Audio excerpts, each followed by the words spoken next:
अल्लाह अकबर मोहम्मद बिन कासिम ने कहा था, थोड़ी सी मेरी बात सुन के चले जाना। जब इतना कहा एक बच्चा बैठा रहा था मिंबर पे, मोहम्मद बिन कासिम 18 साल की उम्र में आया और आकर के लोगों के सामने खुतबा दिया और कहा, लोगों, 7 समंदर पार से एक कैदी बहन का पैगाम आया है। जब खत पढ़ के सुनाया, पूरी मस्जिद में कोई आंख ऐसी नहीं थी जो आंसुओं से तर नहीं थी, जो भीगी हुई नहीं थी, जो रो नहीं रहा था। हर बंदा रो रहा था। हज्जाज बिन यूसुफ के भतीजे मोहम्मद बिन कासिम ने कहा था, अब बताओ तो सही तुम्हारा क्या फैसला है। हर एक ने कहा था, मोहम्मद बिन कासिम तू बता, तू क्या चाहता है। आपने ये कहा था, सुनो, मैं 7 समंदर पार अपनी बहन को बचाने के लिए जाऊंगा। कोई आए तब भी ठीक है, कोई ना आए तब भी ठीक है। अल्लाह अकबर, तारीख गवाह है। जब इतनी बात कही है, मजमे से एक बूढ़े ने खड़े होकर कहा था, मोहम्मद बिन कासिम मेरे लाल एक बात तो बता दे। कहा, क्या बात है। कहा, इतना वक्त है कि हम घर जाके तलवारें ले लें या यहीं से सीधे उठ के 7 समंदर पार जाना है। ये जुमले मोहम्मद बिन कासिम के थे। कम से कम ये तो लिखा जाएगा कि एक बहन की आबरू बचाते हुए भाई मरा था। एक बेटी ने खत लिखा। अल्लाह अकबर मोहम्मद बिन कासिम ने कहा था, थोड़ी सी मेरी बात सुन के चले जाना। जब इतना कहा एक बच्चा बैठा रहा था मिंबर पे, मोहम्मद बिन कासिम 18 साल की उम्र में आया और आकर के लोगों के सामने खुतबा दिया और कहा, लोगों, 7 समंदर पार से एक कैदी बहन का पैगाम आया है। जब खत पढ़ के सुनाया, पूरी मस्जिद में कोई आंख ऐसी नहीं थी जो आंसुओं से तर नहीं थी, जो भीगी हुई नहीं थी, जो रो नहीं रहा था।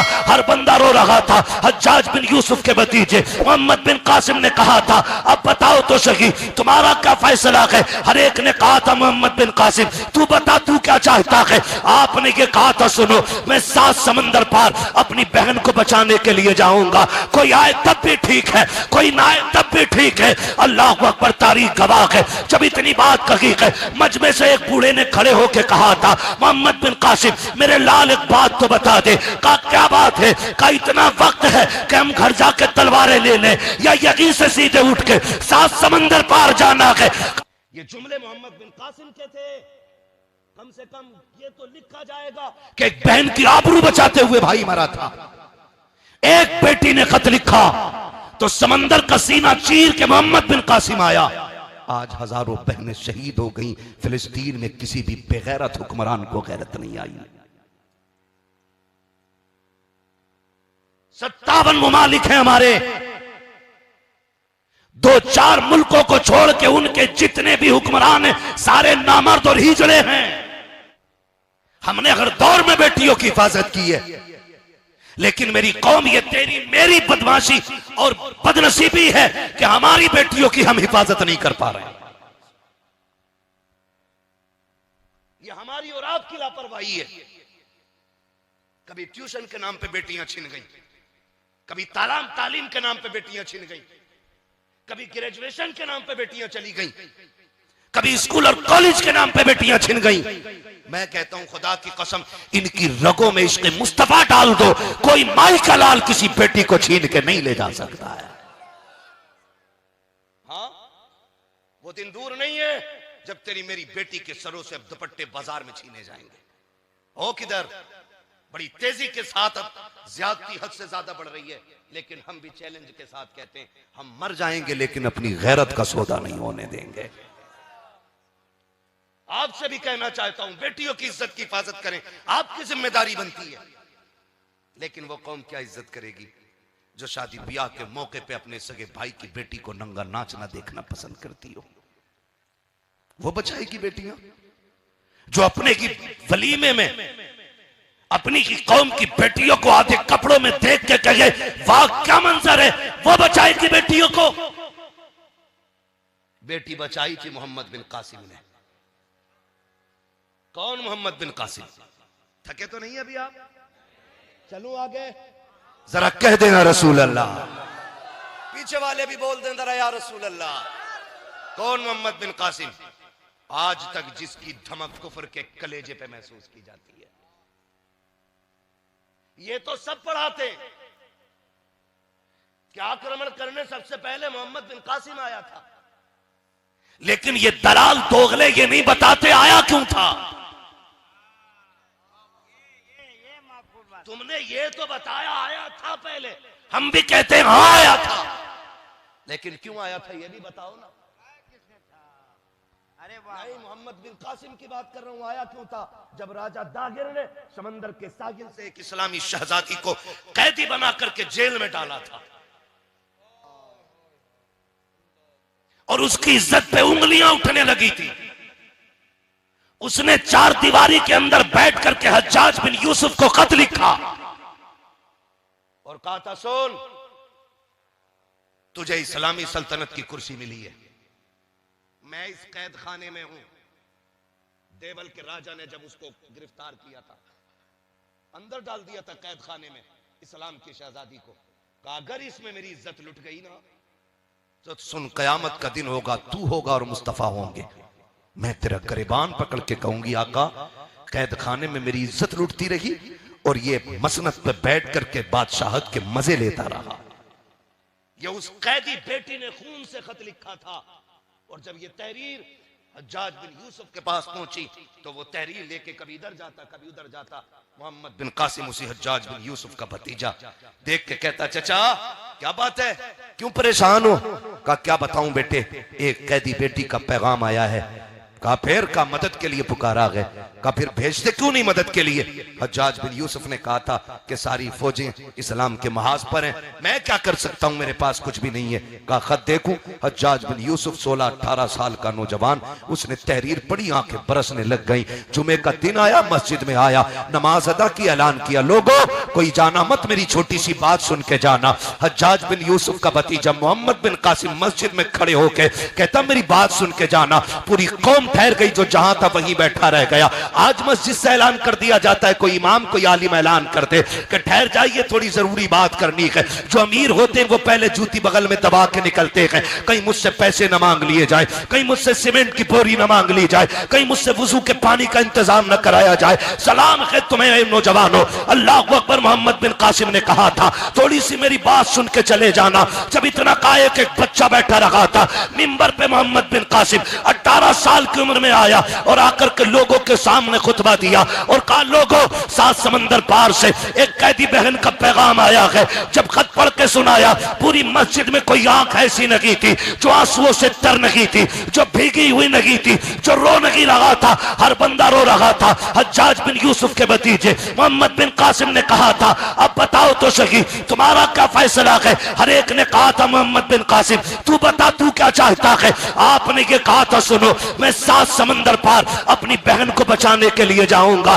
कोई आए तब भी ठीक है, कोई ना आए तब भी ठीक है। अल्लाह अकबर, तारीख गवाह है। जब इतनी बात कही है, मजमे से एक बूढ़े ने खड़े होकर कहा था, मोहम्मद बिन कासिम मेरे लाल एक बात तो बता दे। कहा क्या बात है? कहा इतना वक्त है कि हम घर जाके तलवारें ले लें या यहीं से सीधे उठ के 7 समंदर पार जाना है? कहा ऐसी भी क्या जल्दी है कि पता नहीं है, गैरत वाली बहन ने पुकारा है, या तो जान लेके आएंगे या जान दे के आए। नारे तकबीर, नारे रिसालत, बस लगे आला हजरत। ये कहां चला गया? मिल गया ना, मैं इससे पैसे लूंगा। बहुत अच्छी तवज्जो है सारे लोगों की? थक गए आप लोग? नहीं थके तो बोले जरा या रसूल अल्लाह, या रसूल अल्लाह, और जोर से बोलो या रसूल अल्लाह। डॉक्टर इकबाल ने कहा था, यूं तो सैयद भी हो, मिर्जा भी हो, अफगान भी हो, तुम सभी कुछ हो बताओ कि मुसलमान भी हो। पढ़ो अपनी तारीख और समझाओ जमाने को, अपने आप को बदलो। मोहम्मद बिन कासिम ने क्या कहा? बस आप मुझे सुन ले, उसका मसला छोड़ दीजिए, मैं हूं ना, अगर ये भी नहीं बोलेगा मैं ऐसे बोल लूंगा। अल्लाह ने हुजूर के कदमों के लुक़्मों में वो बरकतें दी है, बिना माइक के भी वहां तक आवाज जाएगी मेरी, टेंशन नहीं है कोई भी। लेकिन महफिल इतनी अच्छी है ना, तो फिर नहीं चाहता कि इसका तसलसल टूटे। पूरे मजमे ने कहा था, घर जाने का वक्त है या यहीं से सीधे चलना है? मोहम्मद बिन कासिम छोटी सी जमात लेके 7 समंदर पार, 18 साल का नौजवान आया।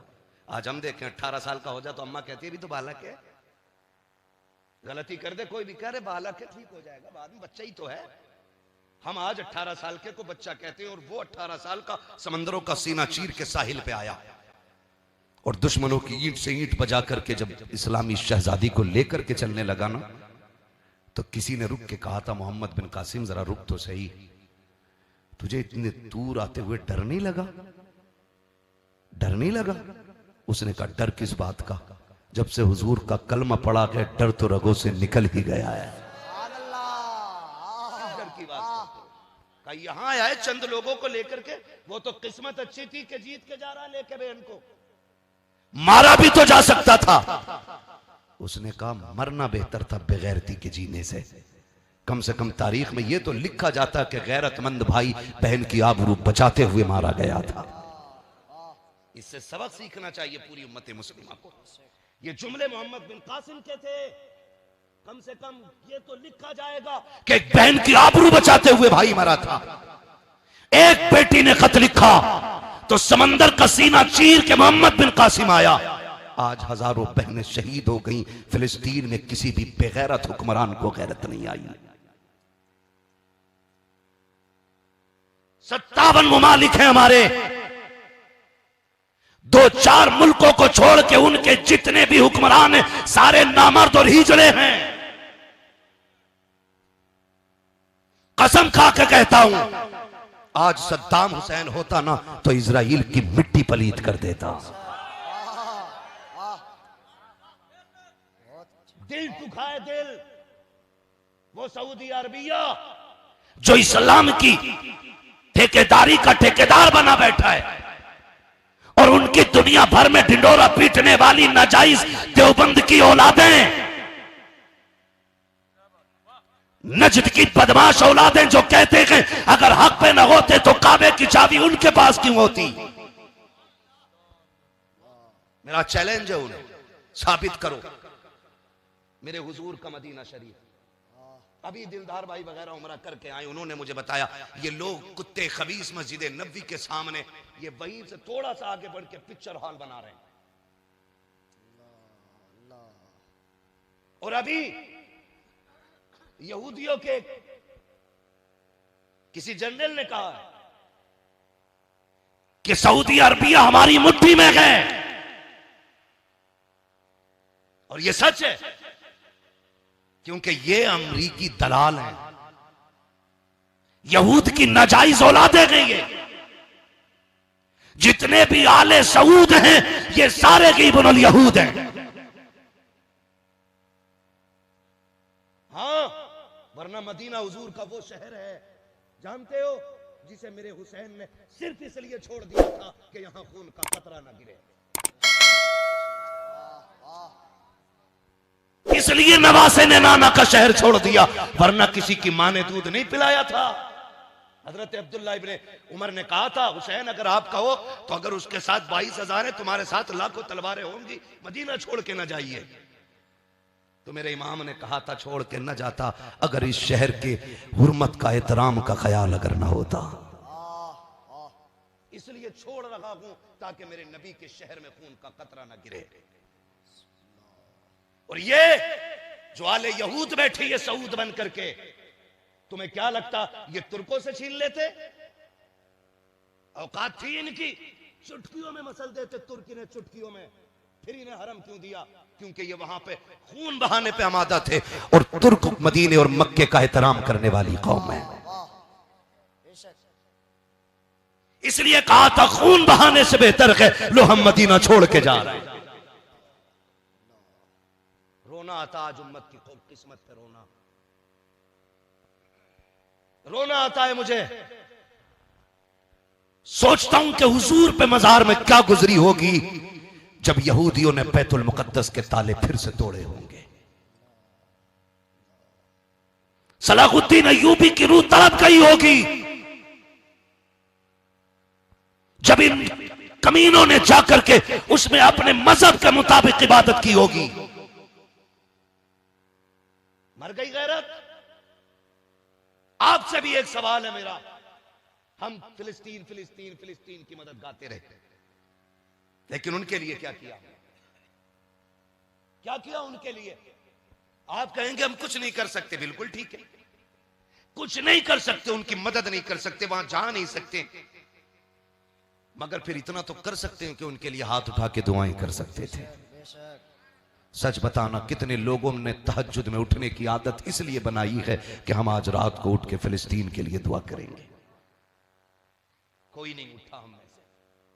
थोड़ी देर चैटिंग की, वीडियो देखी, कुछ आंसू आ गए, थोड़ी सी बात कर दी, थोड़ा सा कमेंट कर दिया, बस हो गए मुसलमान। हमने इतना किरदार अदा किया। मैं पूछना चाहता हूं, हम एक तरफ तो कहते हैं हम फिलिस्तीन के हक में हैं और दूसरी तरफ हम इजराइल के प्रोडक्ट यूज करते हैं। बताओ किले किसका पानी? इजराइल का। मैं कहता हूं उसके भरी हुई बोतलों से बेहतर के किसी नाली का बहता हुआ पानी पी लो,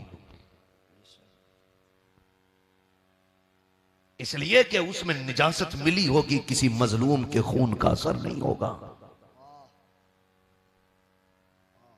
बर्गर और पिज्जे खाने वालों, अपने बच्चों को KFC का सामान ला करके खिलाने वालों, मैं पूछना चाहता हूं क्या तुमने नहीं देखा जब फिलिस्तीन के बच्चे हाथ में फीडर लेके दूध के लिए रो रहे हैं, क्या तुम्हें ख्याल तक नहीं आता कि तेरे बच्चे जब यहूद और नसारा के बनाए हुए सामान से पेट भर के सोते हैं, उसी के खरीदे हुए बारूद से फिलिस्तीन के मजलूमों पे ज्यादती की जाती है? कम से कम उसे बंद करके ये तो बता दिया होता, कल भी हम मजलूमों के साथ थे, आज भी मजलूमों के साथ हैं और आखिरी सांस तक हम मजलूमों के साथ खड़े रहे। बहुत अच्छी, वाह। जिसे डर लगता हो वो डरे और मर जाए जाके। हमें ऐसी बेगैरती की जिंदगी गवारा नहीं, हम तो गैरत वाली मौत मरना गवारा करते। आज हम कहां खड़े, कसम खा के कहता हूं, जितनी आग है और जो चीख है फिलिस्तीन की रही है ना, अगर उमर होते ना तो जमीन आसमान एक कर दिया होता। आधी दुनिया का बादशाह है उमर, जो कुर्सी पे बैठा तो शेर बकरी एक जगह पानी पीने लग गए। ये उमर का दबदबा था। हाँ, और जबकि दौलत की कसरत नहीं थी, गुर्बत इतनी थी कि घरों में फाके होते थे। मगर आज हम कहां खड़े? हमें सोचना पड़ेगा, हम किरदार बेहतर करें अपना, हम मामलात इतने खूबसूरत कर लें कि लोग हमें देख के कहें, अगर मुसलमान इतने खूबसूरत हैं तो जो इस्लाम लेके आया गया वो नबी कितना खूबसूरत रहा होगा। वाह वाह वाह वाह। करेंगे इंशाअल्लाह, वादा करते हैं इंशाअल्लाह। हाँ, वक्त पूरा हो चला है, बस मेरी आपसे गुजारिश है,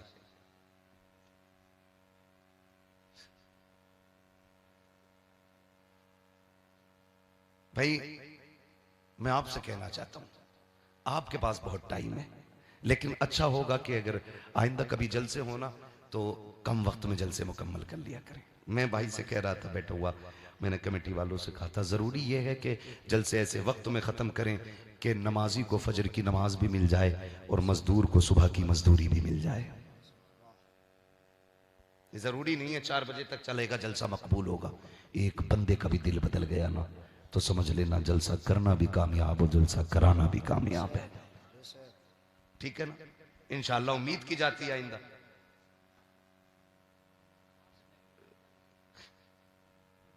मैं ये कहना चाहता हूं थोड़ा सा कि ये कि जलसों को इंशाअल्लाह आइंदा मुकर्ररा वक्त में मुकम्मल करेंगे।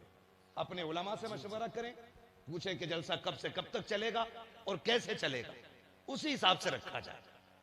जलसों को बामकसद करें, खाली शोर मचाना, वो हल्ला करना, जाके कहना मौलवी आया कुर्सी तोड़ गया, माइक फूंक गया, इससे कब्र में कोई ठंडक नहीं पड़नी है। नहीं असूफी साहब, यही मसला है। हाँ, इससे कोई नतीजा नहीं। नात सुनो अदब के साथ, और ऐसे अदब से कि नात यहां हो रही हो, दिल गुंबदे खजरा का तवाफ कर रहा हो।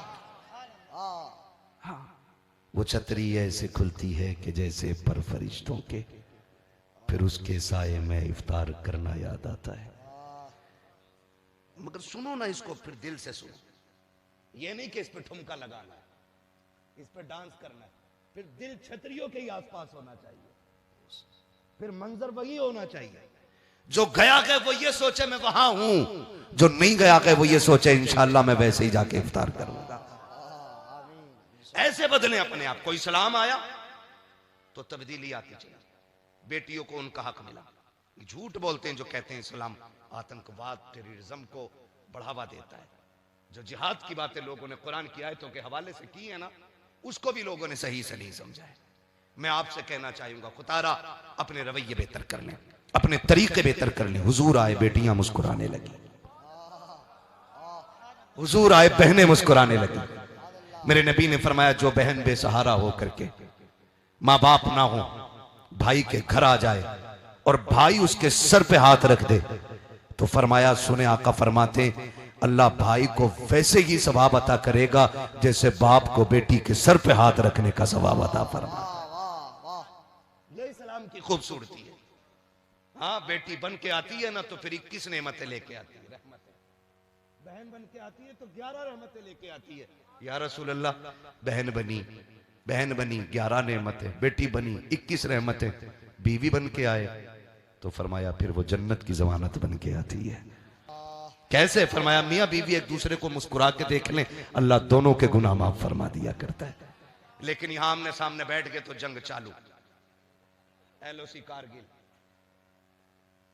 कह रहे, हाँ 7 साल 8 साल के बाद कह रहे, यार एक बात याद आई। कहा क्या? कि वो जो चावल बने थे तुम्हारे यहां खाने में, वो क्या रेट के थे? 8 साल के बाद पूछ रहा बीवी से। ठलुआ है ना, बेरोजगार है, काम कोई है ही नहीं, तो यही पूछेगा बीवी से। उसे पता ही नहीं, कहा तेरे बाप ने मेरी बेइज्जती कराई थी। 2 रंग का चावल था वो। आज कह रहा 8 साल के बाद। और जब बाप की बात आती है ना, अंदर की बात बता दूं आप लोगों को, ये घर जाके मत बताना। अगर घर चलाने हैं ना तो बीवी के बाप और भाई को कभी बुरा मत कहना। ये बात अपने तक ही रखना। क्यों शिवानी साहब, आप तो सब कुछ झेले बैठे। भाई हम भी उसी कैटेगरी में है जिसमें ये अल्लाह ने बड़े खूबसूरत बच्चे और बच्चियां अता की हैं भाई को, और सारे ही बच्चे पढ़े लिखे हैं, काबिल बच्चे हैं माशाल्लाह। बाप दिनों रात इसलिए मेहनत करता है ताकि बेटे के सर पे साया आ जाए। इसलिए बाप दूर दराज का सफर करता है ताकि बच्चियों की जिंदगी में बहार ला सके। ये सिर्फ इनका ही नहीं, हर बाप का यही मामला है, हर बाप का। लेकिन औलाद पे ये लाजिम है उसकी कुर्बानियों का ख्याल रखे। ये नहीं वो बूढ़ा हो जाए तो उसे रोड पे छोड़ दे, वो अपना आप एसी में पैर पे पैर रख के कहे आज अब्बा नहीं दिख रहे। सुन भाई, जब अब्बा को तू नहीं दिखता था ना, वो पैर पे पैर रख के नहीं कहते थे आज मेरा बेटा नहीं दिख रहा है, वो लाठी उठा के निकल जाते थे। किधर है मेरा बेटा? एक एक से पूछते थे, फला फला फला तूने मेरा बेटा देखा, तूने मेरा बेटा देखा। जब तक तू आ नहीं जाता था वो बैठते नहीं थे। तुझ पे भी ये लाजिम है, अगर अब्बा नजर नहीं आ रहे ना, एक बार तू भी निकल, बाप को तलाश करो, उसे पता चलेगा ना मेरा बेटा मुझे ढूंढने निकला। अल्लाह की कसम खा के कहता हूं, उसका दिल ठंडा होगा, दिल से एक आग निकलेगी, दुआ बनेगी, अल्लाह उसी दिन से तेरी तकदीर के फैसले फरमा देगा। ये आप सब पे लाजिम है, मुझ पे भी लाजिम, मुझ पे भी लाजिम।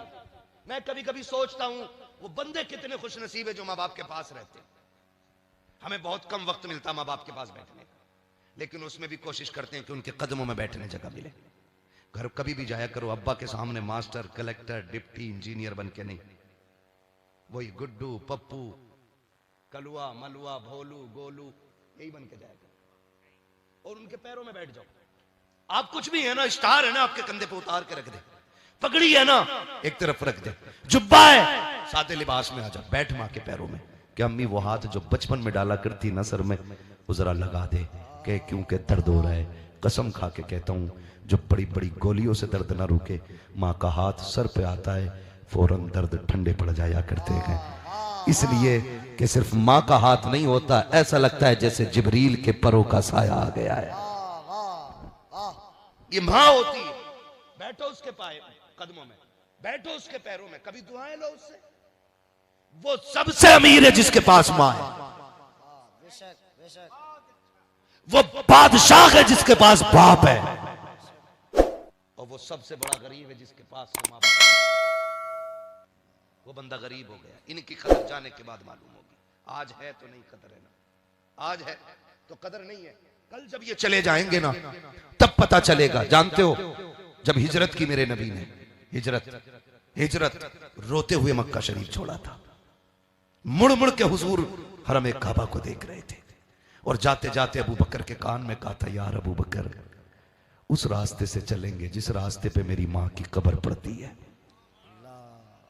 ये माँ होती है, मेरा नबी हिजरत कर रहा है, हिजरत कर रहा। अबू बकर उस रास्ते से चलना है जिस पे मेरी माँ की कब्र पड़ती है। अबू बकर सिद्दीक कहते मैं हुजूर के साथ था, हुजूर माँ की कब्र पे आए, कहते अजीब मंजर था, सरकार माँ की कब्र पे बैठे रोने लग गए, रोने लग गए, और अबू बकर सिद्दीक कहते हैं हुजूर ने ना यूं अम्मी की कब्र पे हाथ रखा और ऐसे हाथ फेरते जाते, खुदा की कसम कायनात मेरे नबी की मिसल नहीं बन सकती है, मेरी औकात क्या कि मैं मिसाल दे सकूं। तकरीब फहम के लिए मैंने हाथ हिलाया है, हुजूर माँ की कब्र पे हाथ फेरते जा रहे हैं, अबू बकर रोते जा रहे हैं, सरकार ने माँ के लिए हाथ उठाए हैं। अल्लाह अकबर, पैगंबर, मुसीबत के दिन है, अय्याम है ऐसे जिनमें इम्तिहान की घड़ियां सख्त चल रही हैं, सरकार माँ की कब्र अनवर पर जाते हैं। आज भी मैं कहता हूं यार माँ है तो कदर कर लो, वरना तुम देखो उन बेटों को जो दुबई सऊदी अरबिया चले जाते हैं, माँ दुनिया छोड़ के चली जाती है, जब लाखों का बैलेंस लेके वो विदेश से पलटते हैं, दूसरे मुल्क से बेहिसाब दौलत लेके आते हैं। मैंने आज तक किसी बेटे को तोड़ के इसी के कमरे में जाते नहीं देखा है, मैंने बड़े बड़े पैसों को रोते हुए कब्रिस्तान की तरफ जाते देखा है। जा पूछ कलाई पकड़ के, तू तो 10 साल में लौटा है, तेरे पास दुबई की करेंसी है, तेरे पास सऊदिया की करेंसी है, तेरे पास अदर कंट्री की यूएसए की दौलत है, रो क्यों रहा है? वो कहता है ये सब कुछ है मगर मां नकी है तो गरीब लग रहा हो, मां नकी है तो तनखा लग रहा हो। ये सोच के मां की कब्र पे जाता है, या अल्लाह जो सुख मुझे दौलत से नहीं मिला वो मां की कब्र की जियारत से अता फरमा। नारे तकबीर, नारे रिसालत, मसलके आला हजरत, असमते वालिदैन, जिक्रे वालिदैन, एहसाने वालिदैन, सरकारे दो आलम कॉन्फ्रेंस, मुफ्ती हम्मा साहब ने मिला। वाह, बहुत अच्छा। कदर करें माँ की, कदर करें। वो कहा था किसी ने, सूफी साहब, बड़ी प्यारी बात कोई कह गया, कहा था कि मौत की आगोश में जब थक के सो जाती है माँ, तब कहीं जाकर के थोड़ा सा सुकून पाती है माँ। प्यार कहते हैं किसे और ममता क्या चीज है, कोई उस बच्चे से पूछे जिसकी मर जाती है माँ। क्या पता माँ क्या है, आज है तो कदर नहीं। कर लो मेरे लाल, कदर कर लो मेरे भाई, मेरे बुजुर्गों, कदर कर लो, वरना कसम खा के कहता हूं ईद के दिन देखो, ईद के दिन जिनकी माएँ नहीं होती वो 2 रकात पढ़ के घर नहीं आते, कब्रिस्तान जाते हैं, जबकि पूरी दुनिया ईद के दिन 2 रकात पढ़ के घर दौड़ती है, लेकिन बिन माओ के लाल कब्रिस्तान जाते हैं। कभी उनका दर्द जाना, कभी उनकी तकलीफ समझी। जाके देखो, नए कपड़े पहन के कोई माँ की कब्र से लिपट के रो रहा है, कोई माँ को सलाम करते करते चीख मार के रोने लग जाता है। आज है तो सलाम नहीं।